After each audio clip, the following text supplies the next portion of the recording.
Boozman. Thank you, Mr. Chairman and Ranking Member Blumenthal. Mr.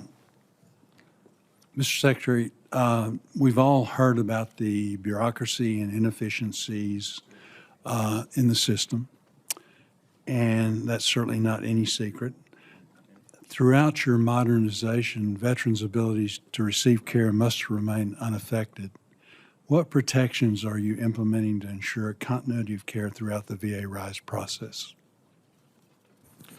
I think that's been the whole focus, Senator, is to what we're doing is designed to not interfere except in that care, but actually make it better. And we've seen this as we go along. I can think of ways over this past year using best medical interest where we've actually cut out a layer of the bureaucracy, making sure that people can get to community care quicker. We've actually, aligned our women's health into where now they do not have to go back through their primary care doctor to get to their normal women's health needs of gynecological obstetric care. They can go straight there. So this is the kind of things that we're working on. I would be happy to let our Undersecretary deal with that just a little bit more. Yeah, Senator, I think you've seen the organizational chart that we shared with the staff.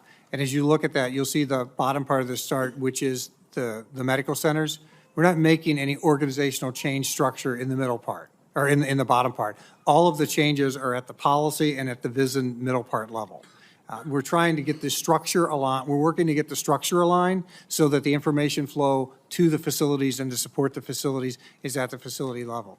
And we have policy offices right now that at the policy level do policy implementation and execution. And what we need to do is to get them out of the execution business and let the facilities do the execution.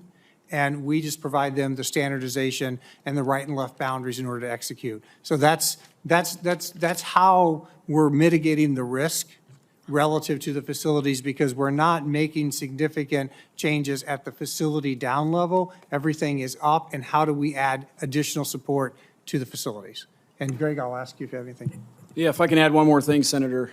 My background in process improvement has always told me that the best people that understand the way to improve things are the people actually doing the work. So the number one priority through this reorganization is to make sure that direct care is not impacted for our veterans and their families.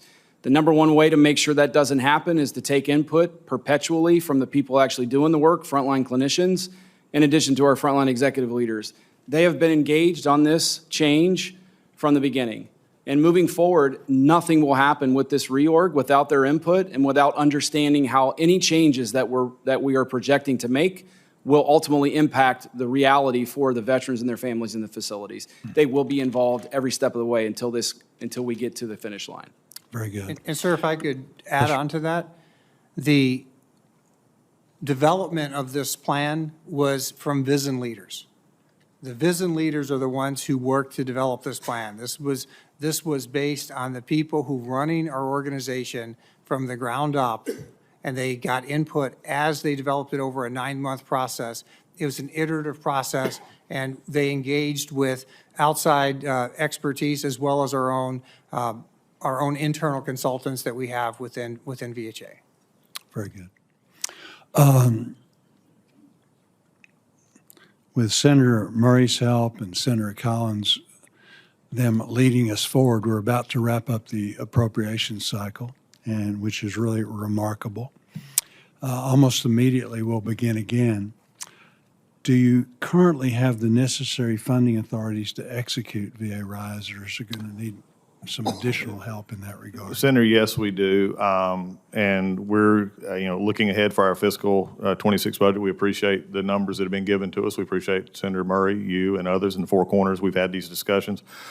We had some discussions early on concerning some transfer issues, which I think we worked out. And I do appreciate the Appropriations Committee's concern there, and it was taken to heart on our concern.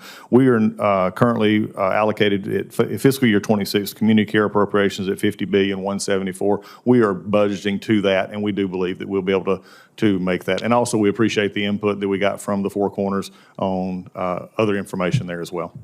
Good. Very quickly, I just want to mention that I had the opportunity to go to Fayetteville, Arkansas the other day at Patriot Park, and we have a lot of challenges that we're working through, but we always have to remember there's a lot of good things going on in regard to to veterans and people just stepping up.